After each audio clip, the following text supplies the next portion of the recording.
दोस्तों, संध्या ईशान के चैनल पे आपका एक बार फिर से तहे दिल से स्वागत है। दोस्तों, आज की वीडियो बहुत ही अच्छी और बहुत ही यूनिक होने वाली है। जैसा कि आप जानते हैं, इंडिया के मोस्ट पॉपुलर कपिल शर्मा जो कि एक कॉमेडियन है और हर जगह जाके कॉमेडी करते हैं। इन्होंने एक सवाल पूछा है कि हिंदू धर्म या मुस्लिम धर्म में भगवान है तो है कहाँ। तो हिंदू धर्म के पंडित हैं, इनके सवालों का जवाब ना दे पाए और मुस्लिम धर्म के पंडित या जाकिर नायक जी समझ लिए, उन्होंने उस वे में इनको समझाया या उनके क्वेश्चन का आंसर दिया। तो ये वीडियो 2-3 तर्क होने वाले हैं, इस पर बहुत ही अच्छी वीडियो जाने वाली है दोस्तों। और पहली बार हम ये वीडियो लाया है जिसमें एक एक्टर के दिमाग में क्या क्या चलता है उस ओहदे पे जब वो अमीर होता है, पैसे वाला होता है। तो आइए दोस्तों, स्टार्ट करते हैं इस वीडियो को और एंड तक देखिएगा और एंड में हम लोग क्वेश्चन आंसर करेंगे और बताएंगे असल में भगवान का कॉन्सेप्ट क्या है।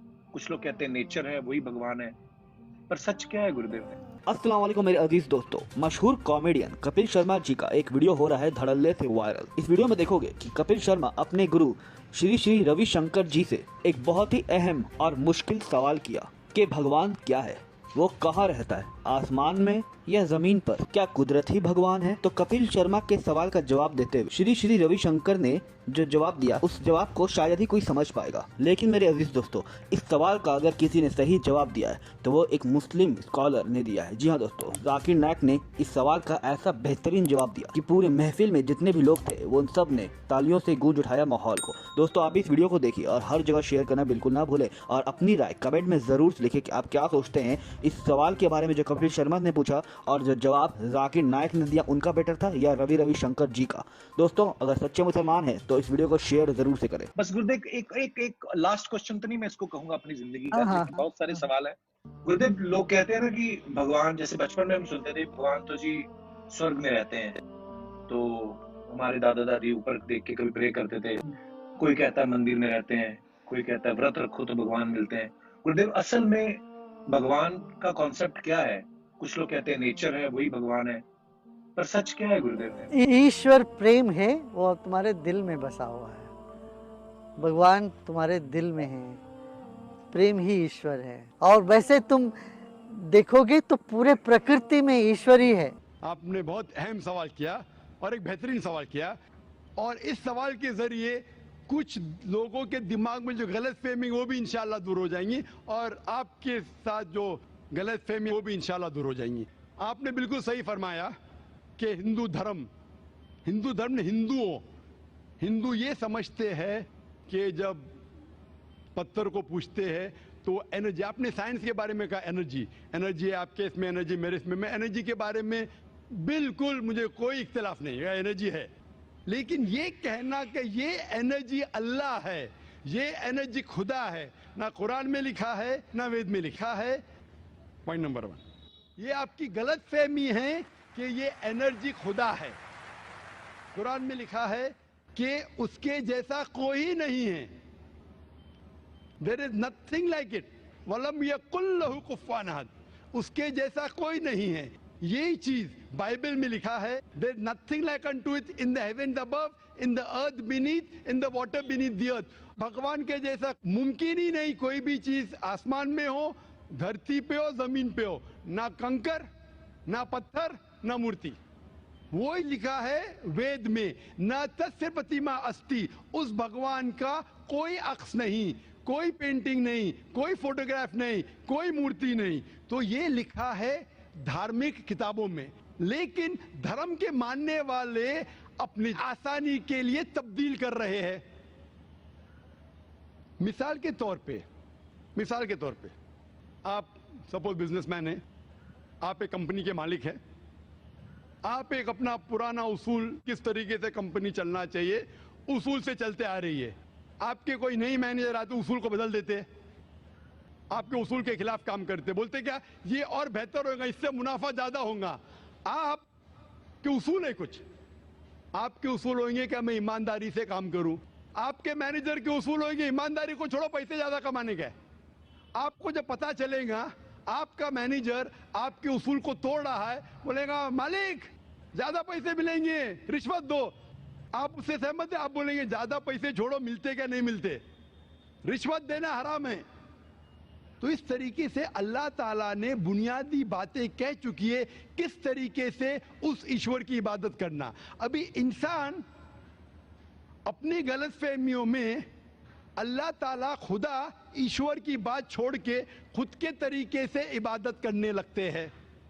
और हम क्या कर रहे हैं, उस अजीम खुदा को गाली देते हैं। हम कहते हैं कि खुदा ने बेटा जना, अस्तगफुरुल्लाह।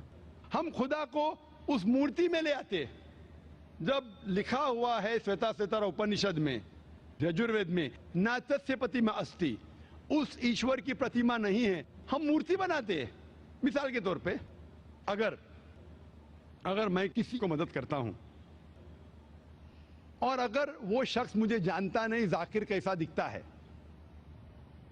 मिसाल के तौर पे श्रीलंका में मैं एक स्टूडेंट को मदद करता हूं, रोज 10,000 रुपये भेजता हूं, उसको पता नहीं जाकिर के साथ क्या करता है, वो कॉकरोच बनाता है, कॉकरोच, और रोज सुबह को बोलता है जाकिर शुक्रिया।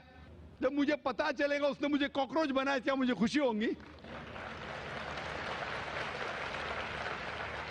भले वो मुझे कुछ खाली दिल में कहता था जाकिर शुक्रिया, काफी है, शुक्रिया नहीं भी कहता था चल जाता था, लेकिन मुझे कॉकरोच बनाया, इंसान से कॉकरोच बनाया। मुझे फर्क पड़े ना पड़े, वो तो बेवकूफ बन रहा है ना। कैसा बेवकूफ इंसान है, मुझे भले फर्क ना पड़ा, मैं दयालु, जान देना मुझे कॉकरोच में क्या फर्क पड़ा, मैं बोलूंगा क्या बेवकूफ इंसान है, क्या बेवकूफ इंसान है कि कॉकरोच के सामने झुक रहा है। तो इसी तरीके से खुदा ने हर मजहबी किताब में दिखाया हुआ है किस तरीके से उसकी इबादत करे, किस तरीके से उसकी बात माने। हम आते हैं और अपने तरीके से सोचने लगते हैं एनर्जी इज गॉड। कहां नहीं लिखा एनर्जी इज गॉड? आपने बिल्कुल आपके सवाल का जवाब खुद आपने दिया। आपने एक मिसाल दी कि हिंदू लोग कहते हैं नमस्ते। नमस्ते का लफ्ज किधर से आता है आपको शायद पता होगा। नमस्ते आता है इदम नममे से। इदम नममे मतलब मैं आपके सामने झुकता हूं, मैं आपकी इबादत करता हूं, बराबर। इदम नममे, आप कहना चाहते मैं आपके अंदर ईश्वर की इबादत करता हूं। मिसाल के तौर पे वो आदमी चोर है, वो गलत काम कर रहा है, बलात्कार कर रहा है, आप उसको ईश्वर बोलेंगे? आप ईश्वर को इतना घटिया समझ गए? वो बलात्कार करने वाले इंसान को बोलते हैं आप ईश्वर है। इससे भाईचारगी बढ़ेगी नहीं घटेगी। वो बलात्कार करने वाले को, वो चोर को, वो डाकू को मैं ईश्वर मान रहा हूं, उसके सामने झुक रहा हूं। अल्लाह को क्यों गाली दे रहे, ईश्वर को क्यों गाली दे रहे, खुदा को क्यों गाली दे रहे? इस्लाम में, इस्लाम की भी आपने मिसाल दी, इस्लाम में हम कहते अस्सलामु अलैकुम। अल्लाह ताला से फरमाते इस इंसान पे सलामती दे, चाहे वो अच्छा इंसान है तो भी सलामती देने की बात अच्छी है, चाहे वो चोर या डाकू हो। मैं बोलूंगा अस्सलामु अलैकुम, मैं कह रहा हूं या अल्लाह, या रब, या खुदा, या ईश्वर, या भगवान, इस डाकू पे रहमत फरमा। कुछ बुरी बात है ना? मैं अल्लाह को गाली दे रहा हूं, उसके लिए दुआ दे रहा हूं कि तू गलत काम छोड़ और सही रास्ते पे आ। अगर मैं उसको खुदा मानूंगा तो खुश हो जाएगा, वो और चोरी करेगा, वो और बलात्कार करेगा।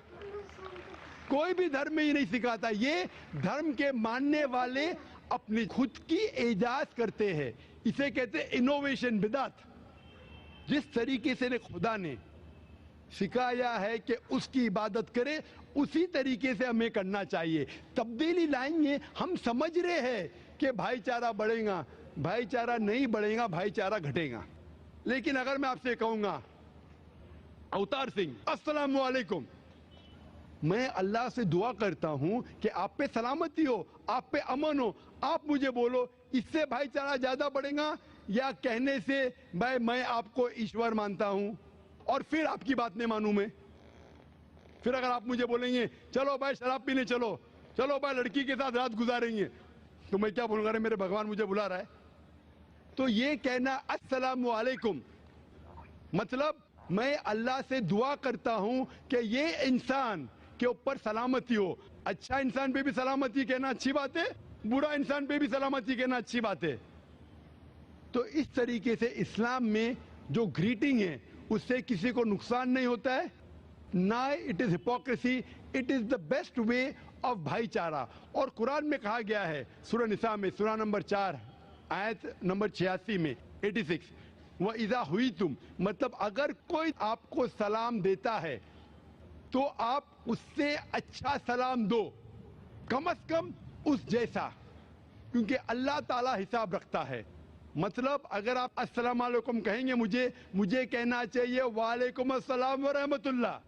अगर आप कहेंगे अस्सलाम वालेकुम व रहमतुल्लाह, मैं कहूंगा वालेकुम अस्सलाम व रहमतुल्लाहि व बरकातहू, और बेहतरीन होना चाहिए, या कम से कम यकसा।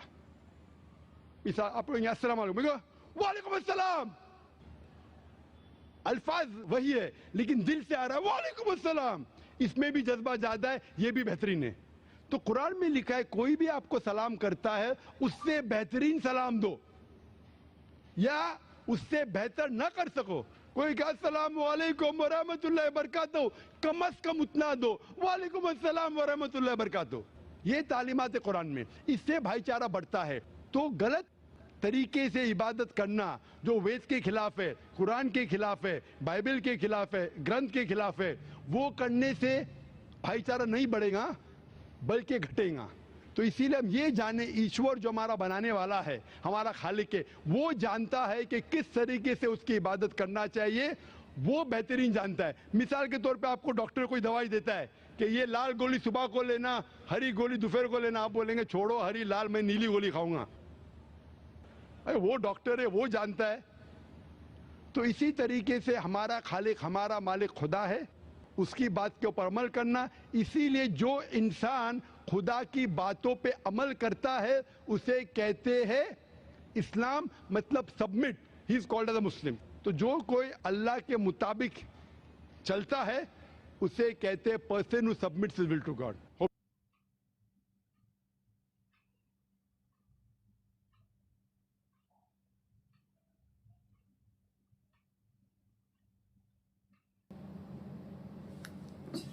हेलो दोस्तों, तो कैसी लगी आपको ये यूनिक वीडियो जाकिर नायक जी की और कपिल शर्मा ने जो क्वेश्चन पूछा था? हमें तो बहुत अच्छी लगी। और इस वीडियो से क्या सीखने को मिला, तो मैं पहले बता दूं दोस्तों, इस वीडियो से हमें सीखने को ये मिला, जैसा कि कपिल शर्मा ने पूछा तो हिंदू पंडित ने क्या बोला, भगवान हमारे दिल में है, हमारे उसमें है, इसमें है, फूल है, पत्थर में है, सब में भगवान है। सीधा जवाब उसने ये दे दिया कपिल शर्मा ने। किस वे में पूछा था कि बचपन से मैंने देखा है कि हम सुनते आ रहे हैं भगवान झरने में है, उसमें है, या कोई व्रत करते हैं तब हमें भगवान मिलता है। उसने सीधा पूछा था और उसने सेम ही उत्तर उसको दे दिया कि भाई हमारे दिल में भगवान है।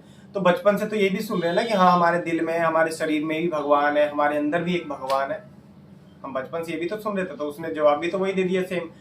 कपिल शर्मा भी क्या सोच रहा होगा कि यार जो सवाल पूछा वही साला जवाब दे रहा है, सीधी बात। और जाकिर नायक जी ने पूछा, चाहे इस क्वेश्चन का आंसर दिया कि सही में भगवान कहीं नहीं है, न पत्थर में, न इसमें, न उसमें है, बट एक चीज तो है हमारे पास। हाँ शरीर में भी भगवान नहीं है, लेकिन शरीर में एक चीज है, सच्चाई, ईमानदारी। अगर आपके पास वो रहेगा तो आप उस चीज से बचते हुए चलोगे संसार में, हर पाप सुख दुख से बचते हुए चलोगे, सुख में आपका जीवन व्यतीत होगा। दिल में कब क्या होता है, भगवान नहीं होता है, सच्चाई होनी चाहिए। शरीर में क्या होता है, पवित्रता, शुद्धता होना चाहिए भगवान के लिए, ना कि भगवान है। जब अपने शरीर को शुद्ध रखेंगे, दिल को शुद्ध रखेंगे, तो भगवान ऑटोमेटिक, यानी कि दिमाग शुद्ध है, शरीर शुद्ध है, तो ऑटोमेटिक भगवान के साथ ही है हम।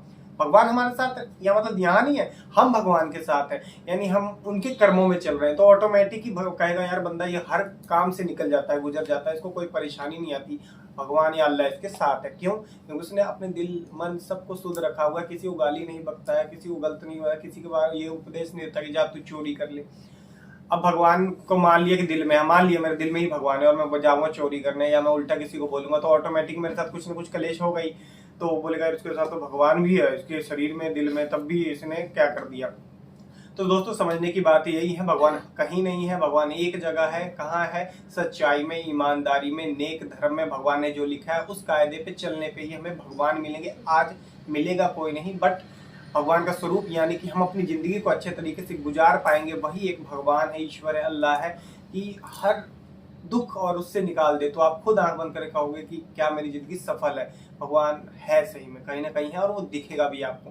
बट अपने आप को भगवान मान के जो मर्जी काम करोगे। और दूसरी बात इन्होंने बोली, किसी को नमस्ते नहीं करना चाहिए। नमस्ते मतलब आप ही भगवान हो, भगवान के सामने झुक गया। और कल होके सही में वो बोलेगा कि चलो आजा रिपू चलते हैं दारू पीने, चलो आजा ये करते हैं, तो मतलब भगवान उपदेश दे रहा था तो आप मानोगे ही, नहीं पीते हो तब भी पीना पड़ेगा, चाहे कुछ भी करना पड़ेगा गलत काम। तो हाथ जोड़ के झुकना नहीं चाहिए, झुकना हमें एक ही जगह है, या तो माँ बाप हो गए, माँ बाप का एक नमन करते हैं, एक आदर करते हैं, उस वे में झुकना है।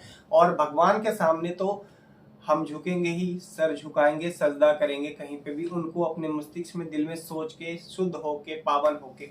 तो दोस्तों अगर आपको ये वीडियो अच्छी लगे तो लाइक शेयर कमेंट कीजिए, और जो मैंने बताया है अपने नॉलेज के हिसाब से अगर वो सही है तो ओके, और आपने इस वीडियो से क्या सीखा है वो कमेंट में बता सकते हैं। ओके दोस्तों।